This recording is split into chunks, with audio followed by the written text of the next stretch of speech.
All right, hi everybody. My name is Glassie. I'm a postdoctoral fellow at the Mahindra Center for the Humanities here at Harvard, and my research is really thinking about how the ocean shapes the stories we tell. And as we know, the ocean is a really critical piece of the geophysical systems whereby Earth has historically regulated its climate. So in a way, you could think about the ocean as something that has sort of made our experiences of climate change milder. There are papers that say that if the ocean had not absorbed the heat that we have emitted into the atmosphere, the warming would be about 36 degrees Celsius as opposed to the current 1 degree that we've experienced. So it's made our experiences of climate change milder, but it's also intensified them, right? We think about sea level rise, we think about hurricanes, we think about the breakdown of the ocean circulation. So I'm interested in kind of these questions, right? How the natural world shapes the stories we tell.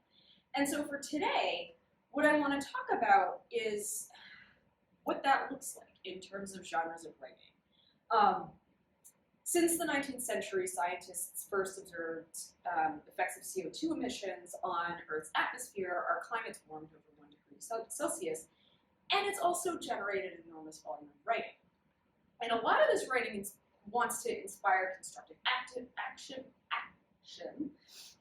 but some of it was created to sow doubt about scientific consensus, minimize the crisis, and get readers, hey, to believe lies. Hey, come on in.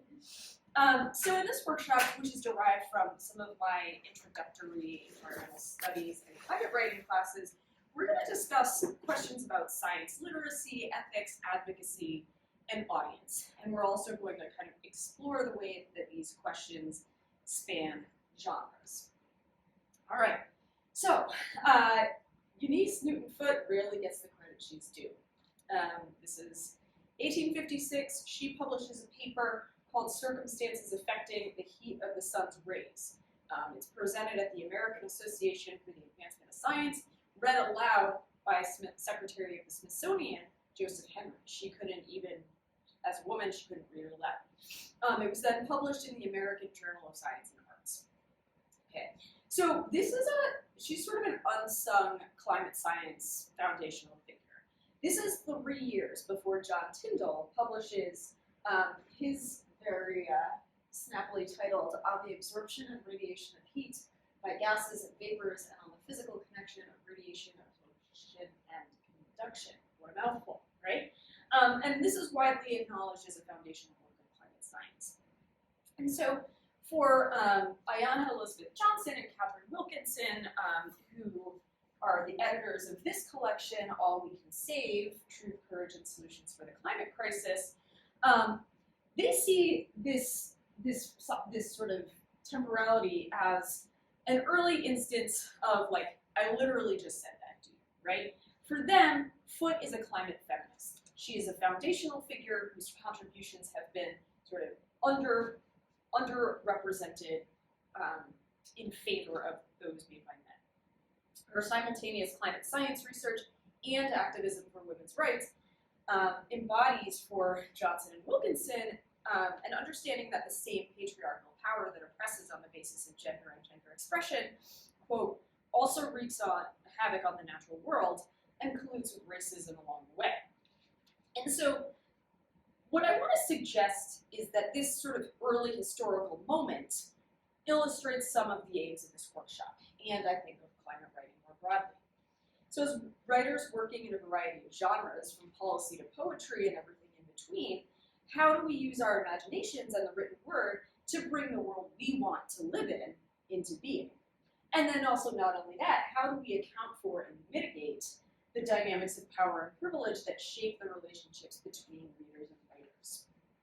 These are some things we want to think about. And so to give you sort of a term to think about these relationships, I want to adapt a term that my friend Dan uses. He practical world making, right?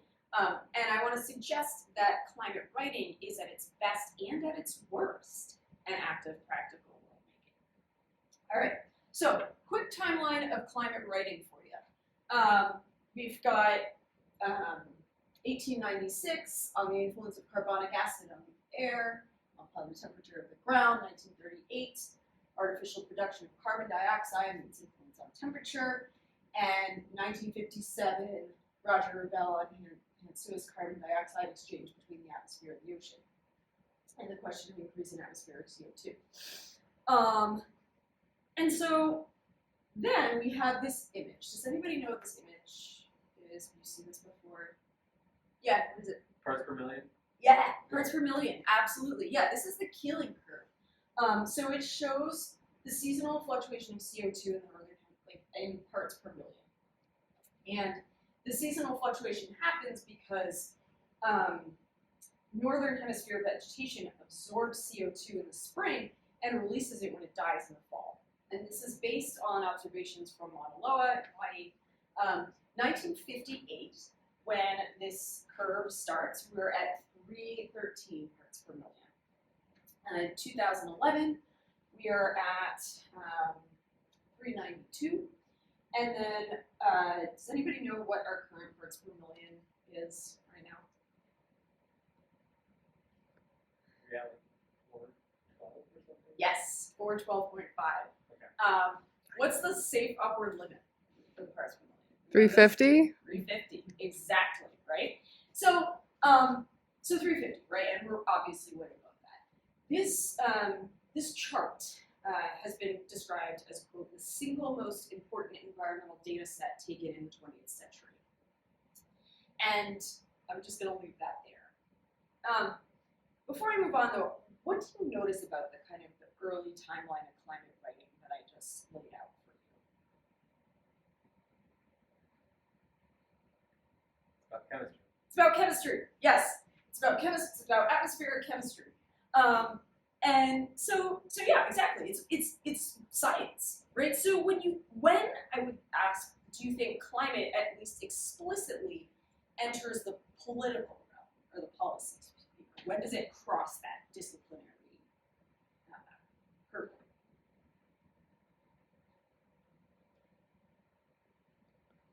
50s, 60s? Yeah, well, close, right? 1988 was really when it kind of burst onto the scene. And this is when James Hansen testifies before Congress. And I just want to give you this brief quote from his testimony.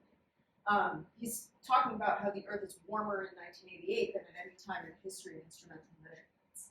Global warming is now large enough that we can ascribe a high degree of confidence, cause and effect relationship to the greenhouse effect.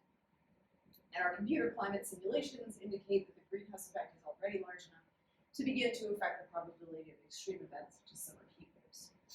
Okay, so this is great. So in the same year, 1988, the IPCC, the Intergovernmental Panel on Climate Change, was established. And by 1995, when they released their second scientific report, which found the balance of evidence suggests that there is a discernible human influence on the global climate, we're talking about increasing scientific consensus, right? Since then, the scientific consensus surrounding anthropogenic climate change has only grown. And so, in our present Anthropocene moment, right, and this is a term that enters the climate lexicon in 2000 with a science paper by Paul Crutzen and Eugene Stormer, the most recent IPCC reports contain phrases like last summer's A Code Red for Humanity, and are characterized by tones of urgency, right? And then in the meantime, I don't know if you saw the critiques of COP26 that came out at the end of last year. So a lot of folks were critiquing COP26 as really featuring toothless language. A professor at Brown put it like, if I told my students on the syllabus, and I'm paraphrasing here, if I told my students on the syllabus that like they should consider doing the reading, they would never do the reading, right? This toothlessness is a feature of international agreements, but when we think about the ways that writing can impact climate action or inaction, it's really instructive, right? And so I bring this up because I think it will help us think about kind of how we got to this situation, right? Like Code Red for Humanity, 412 parts per million, like urgency, but yet inaction, right? And as we, like, how did we get here? Any ideas?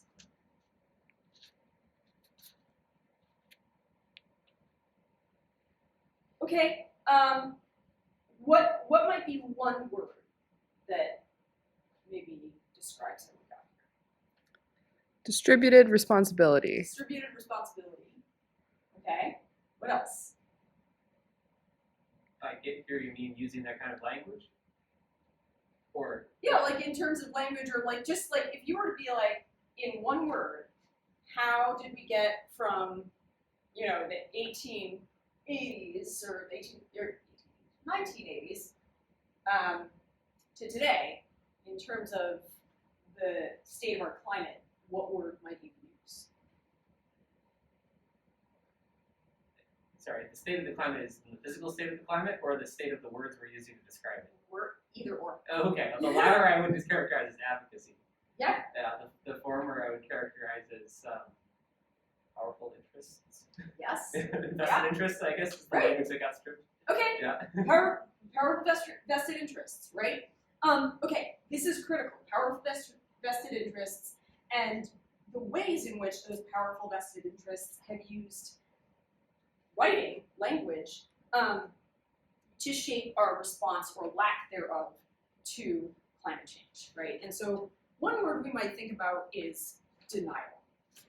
And what you see here is the title. This is Frank Luntz. He is a Republican pollster who did a lot on the Republican climate talking points during the early 2000s.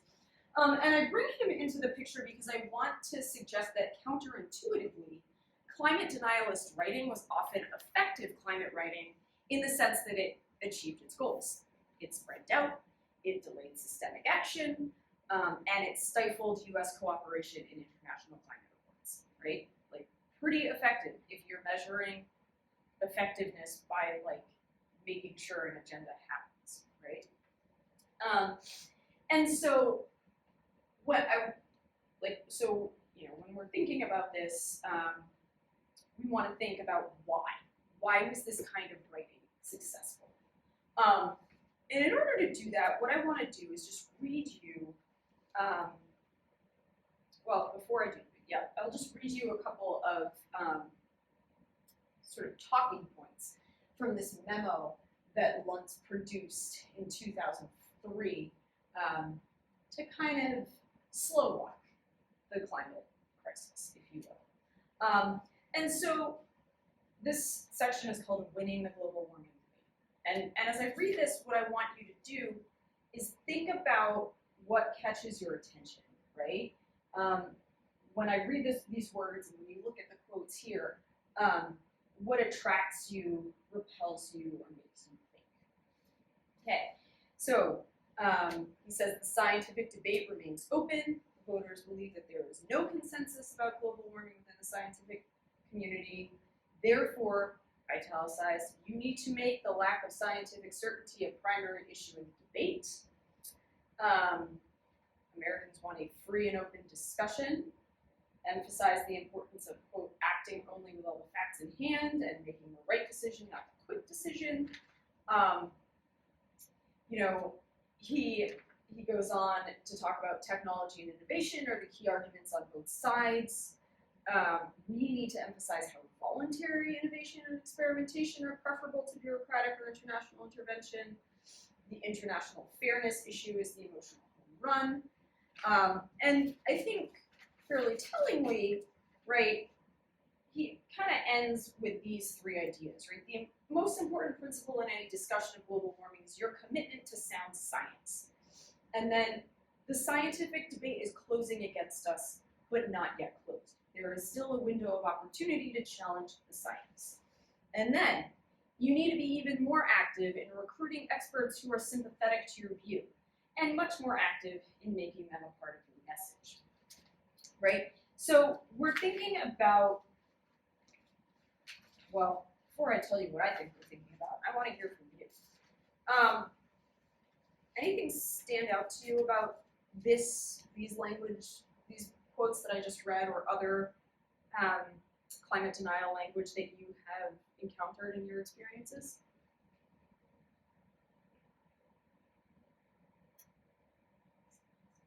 Disinterested in scientific method as a means of discovering truth. Yes. Instead, it's using it. Yeah, right? It's disinterested in using scientific method as a means of discovering truth, right? Like, it's seizing on the sort of the qualifications that scientists often put into their papers, right?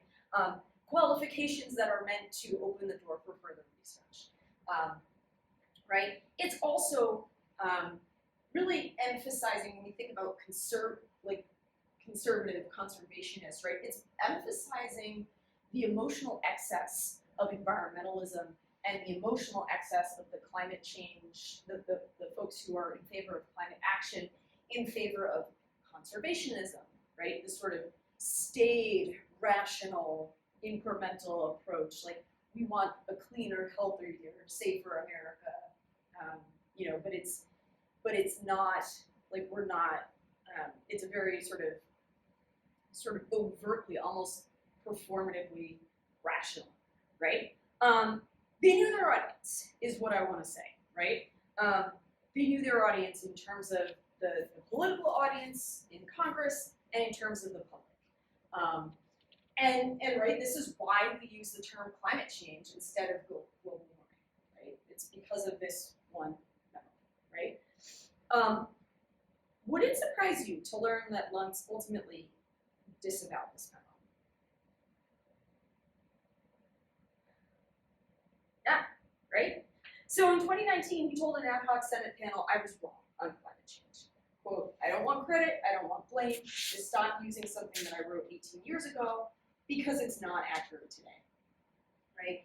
And so he's also kind of flipping his approach, right? The approach that slow-walked the crisis before. He's urging Democrats to, quote, personalize, individualize, and humanize the impacts of climate change to make it more relatable to the average person, and to jettison paralyzing, scary words like crisis in favor of language that galvanizes meaningful action. Focus on the consequences of inaction, he said. The American people want to know the positive of this, not just the negative, not just the fear. They want to know the benefit of focusing on it. So I bring this up because what I want to propose here as we think about our first writing exercise together is that the political climate of denial, right, a climate created through suppressing documents, through writing in very particular ways. So this is a climate that was created through writing with consequences for the actual climate that we inhabit, right? I want to suggest that this sort of weird rhetorical feedback loop, whereby the language that we use to talk about climate change is often really understated, kind of informs climate advocacy, right? And what I'll do, as I do this, I want to show you a quote from a recent article in Yale Climate Connections and a brief biography of its author, or at least a discussion of its author's affiliation. So this quote, says, with a rapid phase out of fossil fuels and a transition toward a sustainable world, governments still have time to mitigate the worst of climate change impacts while reaping many associated benefits. A stronger economy, cleaner air, energy security, and price stability. Healthier people, fewer premature deaths, and less food and water insecurity, to name a few. And the rapid transition remains technically feasible. Only the political will is lacking, but it's a big one, okay? So, what's political will?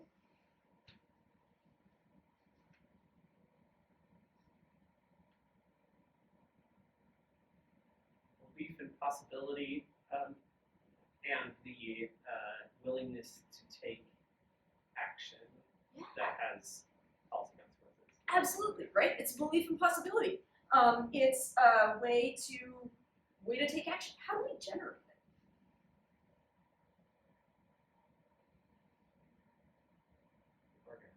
Organizing, right? Yeah. So, okay. And how do we know when we have it? Final question.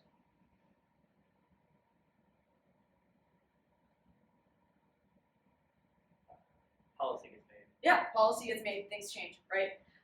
So I ask these questions, and I want to kind of dig into the fact that they're kind of slippery, right? As a way to illustrate this point, right? So political will is notoriously hard to define in the academic literature, right? In Vox, David Roberts writes, "To me, political will has always sounded like the political equivalent of the Force in the Star Wars movies. It explains everything and nothing," right? And, but it's often blamed as this sort of culprit of government inaction, right? When political will's working, we don't really talk about it, right? And as, can you remind me your name? Devin said, right? It's this thing, this phenomenon that happens when a sufficient set of decision makers believe in the possibility of change based on a common understanding of a particular problem, right? And then they move through a process of supporting a commonly agreed upon and potentially effective solution, right? And I kind of harp on this question of political will and its relationship to writing and rhetoric, in part because of this sort of climate of denial that we just talked about briefly, but also because of the ways in which people have tried to respond to this climate through advocacy. And so this author of this piece on political will, Dana Nuccitelli, is the research coordinator for a nonprofit called Citizens Climate Lobby. And I'm going to describe the organization here, but I want to make very clear that I'm neither endorsing or denouncing that organization. I'm just simply thinking rhetorically about it, right? So this person who's writing on political will is part of a nationwide organization whose mission is to generate, quote, political will for a livable climate. And this organization advocates nonpartisan approaches to climate education and carbon pricing via proposed Carbon Dividend Act. And their approach is actually based on training citizen volunteers as climate lobbyists who can talk to their elected officials, write letters to the editor, opinion pieces, and sort of deliver talking points on selected topics. And what's interesting about it is this organization is that it is very explicitly nonpartisan and non-confrontational, right? It's talking about consensus. And I say this not as a critique or as an endorsement, but thinking about how this approach is coming out of a political and physical climate where things get heated, no pun intended, right? A political climate where the very notion of climate itself, right, because of figures like Luntz, because of the figures that our colleague Naomi Oreskes talks about in Merchants of Doubt, are actively sowing doubt despite the scientific consensus. That informs our approaches to advocacy. And so this article on political will, right, which is written in the urgency of the present, reflects an approach to advocacy that's fundamentally influenced by climate delay, right? It's kind of this weird paradox, but it's important because it's how so much of the discourse on climate operates today. All right, so on to our first writing exercise. We're going to take 10 minutes. We're going to do this. You're going to brainstorm a 2-page advocacy letter on a climate-related issue. So it can be addressed to a decision maker at any level, a lawmaker, a government agency, a city councilor, a governor, a CEO, a presidential candidate, etc. And so when I ask my students to do this in my climate writing and environmental studies classes, I ask them to, as you can see on this slide, take a firm, specific position on an issue of particular interest to you. This doesn't need to be a strict pro-con binary. You can urge consideration of new information or perspectives, or recommend an alternative course of action. I ask them to marshal 3 or 4 specific pieces of evidence as you advocate for your position. Cite your sources. You don't have to cite them here, but like 3 bullet points, 3 or 4 bullet points. Articulate the global stakes of the issue addressed in your letter in relation to the more specific concerns of your decision maker. And then finally, master the form, tone, and prose style of a two-page business letter. And this is where I sell this to my students as a transferable skill across majors and industries. So what I'm going to do is I'm going to break for 10 minutes, give you all time to do this exercise, and then when we reconvene, we'll talk about kind of the why. So we'll take 5 or 10. Okay, so now that we've reconvened, having done the exercise, I wanted to know if anybody has any thoughts. Maybe what did you write about, and see if you're willing to share. Or what would you write about if you were to do a longer version of this? So I'm really passionate about plant-based eating and about the implications of that for sort of global food availability and how different nudges and food access, food deserts, etc., all interact, and how we might encourage people to consider where they're sourcing their food and how much meat they're eating. Awesome, that's great. And so what kind of, like, if you had your druthers, right, and your letter, like your 2-page letter, whoever you were going to write to, had the maximum impact that it could possibly have, like what would that impact? And who would you address it to?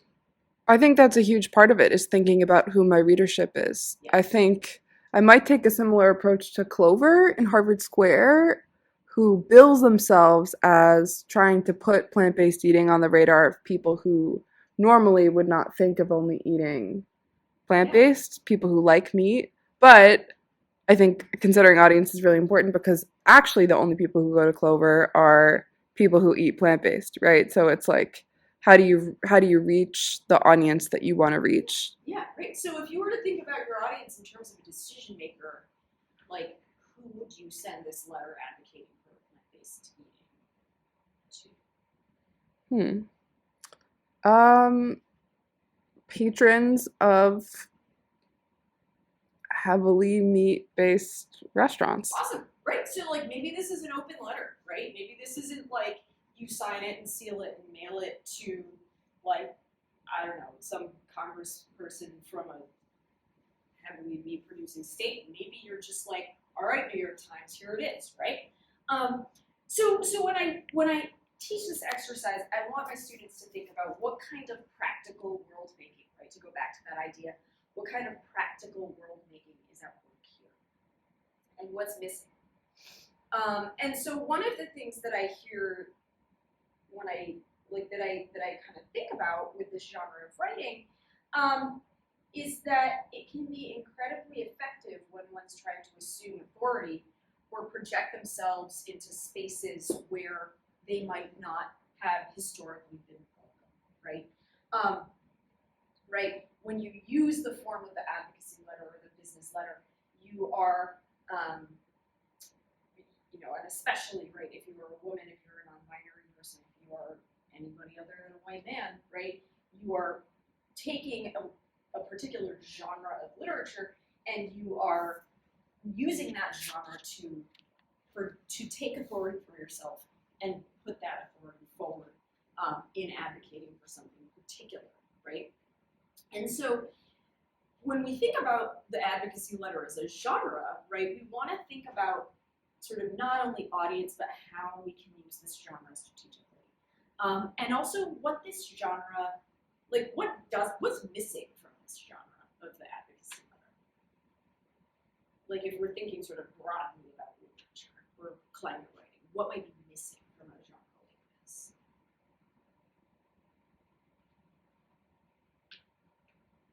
Your letter, your congressperson, open letter, New York Times. There's a lot out there besides the form, tone, and prose style of a 2-page business letter. Exactly, right? There's a lot out there, right? This is not expressive literature. It might have benefits for certain audiences. It might have the benefit of conveying rationality, authority, research, but it might minimize urgency, right? It might sort of not quite be able to cut it when it comes to tugging on heartstrings or conveying the kind of moral clarity that might, in other venues, spur empathy or action, right? And so what I want to suggest here is that way we think about genre and the way that we think about climate writing and how we decide to do our climate writing, we want to think about, for instance, with the advocacy, like, is this genre aligning itself with the logics of power, privilege, and profit rather than critiquing or escaping them? And like, when is the right time maybe to align ourselves with those logics rather than critiquing or escaping them? Is it ever okay to align ourselves with those logics? So these are open questions, and I draw that vocabulary from Jana Brown and Alexis Lillian, by the way. All right, so now that we have briefly covered advocacy letters, I want to shift to expressive climate writing, fiction, poetry, drama, etc., which works very differently. And just FYI for whomever literary scholars may be watching this one day, I'm going to be painting with a super broad brush, so forgive me. Like, don't take me down on Twitter or PMLA. All right, who's heard of Cli-Fi? Yeah, what's Cli-Fi? Fiction that is about climate change. Yep. Something like that. Yep. What? Same thing. Okay, cool. Right? Yeah, Cli-Fi. So according to Dan Bloom, who first coined the term, Cli-Fi is a new genre. He calls it, quote, a new genre term for novels, short stories, and movies that stand for works of art and storytelling that deal with climate change and global warming concerns. Cli stands for the first three letters of climate, and Fi for the first two letters of fiction, right? And so, like, it's where climate change is a major theme, but he's qualified, I think that's not always the main thing, right? We're going to avoid, literary studies discussions about genre here. But as we move into this phase of the workshop, what I want you to keep, in mind is this question. Is Cli-Fi, or climate poetry, or climate drama, for that matter, a way of writing or a way of reading? Or is it both? What do you think? That's a good question. Yeah? Okay, cool. Well, let's keep it in mind. And then also, like, as a supplementary question, what can be accomplished through these more expressive genres? Do you think? Heartstrings. Heartstrings, right? What else? Imagination. Huh? Imagination and possibilities. Yes, imagination and possibilities, right? So one of the things, so what I hear you saying is that expressive or imaginative genres can accomplish maybe some things that advocacy writing either accomplishes differently or might not accomplish quite so well, right? They might engage felt experience or resist or exceed dominant logics of power, profit, or privilege. They might also be better able to center marginalized voices in order to shape change, right? And in doing so, Cli-Fi or climate poetry or climate drama or more expressive forms of climate writing might promote deep ethical reflection and also kind of dare us, kind of as you said, Devin, and here I'm borrowing vocabulary from many Black Indigenous scholars, to quote, they call it imagining worlds otherwise, right? Imagining otherwise. So like, what are the possibilities inherent in doing things differently? And so for a quick example, before we do a writing exercise around this, from fiction, we might look at the work of Octavia Butler, whose novel Parable of the Sower is informed by her almost obsessive archiving of news stories and reports on climate change kind of from the 80s onward. And on a note card she wrote once, she calls this novel, it shows us a society that did not prepare itself to deal with global warming because the warming isn't just an incident like fire, flood, or earthquake. Instead, she suggests, it's an ongoing trend, boring, lasting, deadly, that feeds on itself, right? So how is she using literature to imagine and represent and show a society that couldn't deal with this? And so what I would suggest is that this is kind of like, shows us one of the states of climate writing, right? And shows us maybe why speculative or science fiction genres are so often part of the climate writing conversation, right? Like these ways of imagining the world or imagining the world other than the world we live in might help us change your behavior, to go back to your method. And then also, right, so for an example from poetry, we might look to a local Cambridge-based New Gap poet, Joan Kane, whose poetry shows on the level of the lyric line. This is the slide that's up in the corner here. Her poetry shows on the level of the lyric line how climate change, an extension of colonial extractive practices that have shaped the Arctic, disrupts narrative traditions and grammars, right? So like it's all broken up here, right? This is using poetry to kind of represent maybe what is happening in a certain people's experience, right? And what I want to suggest about these writers is that they're kind of thinking about forms and genres, right? They're trying to think about how the ways that they write can account for climate change and inspire action, right? And so we've got kind of a juxtaposition here. We've got the example of the advocacy letter, right? The conventions of the genre, deeply conservative business letter, which offers a kind of admission ticket into privileged spaces, right? Halls of power, privilege, and profit. But what do other forms of, or other ways of climate writing offer us as ways to change behavior and inspire action? And so here, I want to take us to our next writing exercise. And to do this, I'm going to throw this at you, Devin. I'm going to ask you to take a slip of paper out of that bag.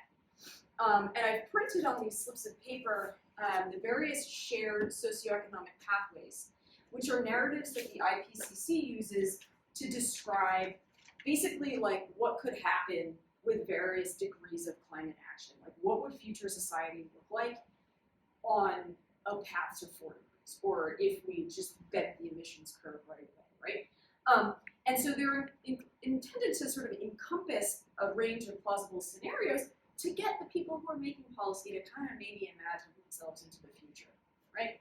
And so now, as you did with the advocacy letter, I want you to take 10 minutes to kind of read through the scenario that you drew out of the bag, and just sit with it for 10 minutes and kind of use it, like think about it as a possible inspiration for a short story, a poem, or a dramatic sketch.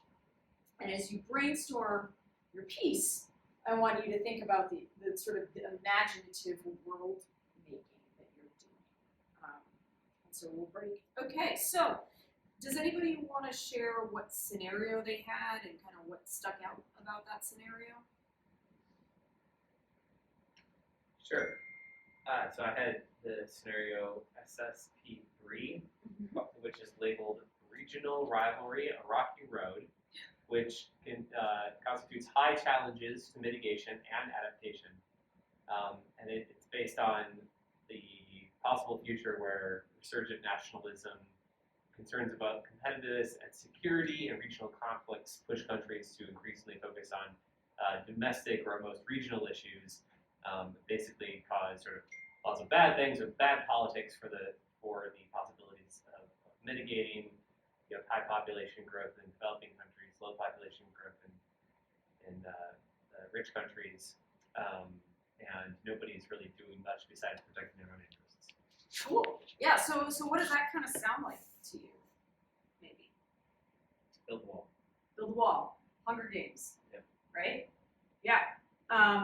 Okay. And so, like, what if you had that scenario? Like, what might you write? Like, what might that inspire you to write? Parable of the sower. Huh? Parable of the sower. Parable of the sower, exactly, right? Yeah, right. And so okay, so what I want to sort of ask now is, what might this exercise tell us about that kind of active writing through which we shape our imaginative and also our physical climate? I mean, and maybe that's an open question. Maybe we leave that as an open question. But if anybody has any thoughts. Can you repeat the question? Yeah, so what might this exercise or the exercises that we kind of thought about and did today tell us about the acts of writing through which we shape our imaginative and physical climates? Or maybe the relationship between our imaginative and physical climates. one were to write fiction about this scenario, it would potentially serve as an imagination of things we might want to avoid, and thus galvanize action in the present to avoid this possible future. Yes, yes, absolutely, right? So in other words, it's dystopian, right? Yeah, so using imagining ourselves into a future that we don't want, maybe to avoid that future. And then also maybe how might this, not just this exercise of using these IPCC socioeconomic pathways, the shared socioeconomic pathways to write speculative fiction, how might that help us think more critically, either this exercise or the advocacy letter, help us think more critically about what constitutes effective climate writing. Like, what should effective climate writing do in the world? Or how should it change the world?